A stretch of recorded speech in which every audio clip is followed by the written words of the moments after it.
Leonardo Muraro, presidente della provincia di Treviso, in occasione della presentazione del latte senza lattosio della latteria di Soligo avvenuta lo scorso mese di giugno, risponde alla polemica innescata dalla trasmissione Anno Zero del 9 giugno Padania al Verde relativamente alla dubbia qualità della produzione di latte e formaggio delle aziende del nord Italia. Non è chiaro quello che è italiano, no? La mettiamo così. Non è chiaro quello che è italiano, quello che è straniero, quello che è in polvere, quello che cioè, ci deve essere un imbroglio di questo tipo qua. Questo disastro col prosieguo del racconto si allargherà, sarà sempre più eloquente. Però la prima domanda che volevo fare a Vissani è questa. Un problema potrebbe derivare dal fatto che il cibo viene trattato come una merce qualunque, mentre il cibo non è una merce qualunque? Io ho sentito un racconto che veramente mi fa raccapricciare, perché la situazione, cioè non sappiamo neanche il numero delle vacche che ci sono in Italia.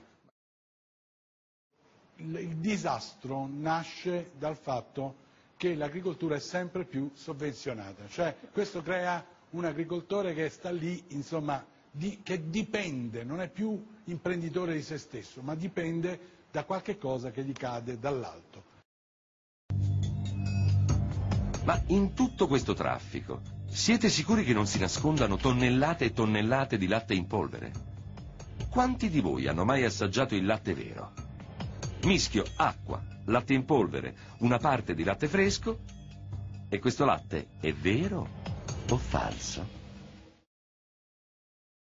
Chi promuove meglio il proprio prodotto ha la capacità di dare una consistenza alla propria azienda.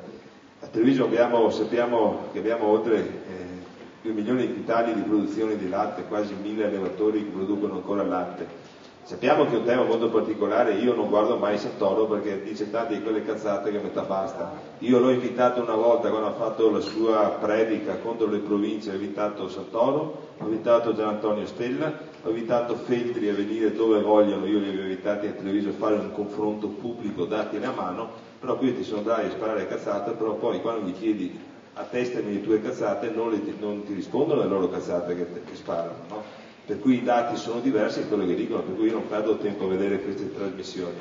Una cosa è certa che però in una nazione civile permettere a determinate persone di distruggere, perché questo vuol dire distruggere dei settori e infangare coloro che si rompono la schiena nelle stalle con le vacche e infangare l'immagine di quelle che sono la forza attiva di questo paese è una cosa molto molto deprimente.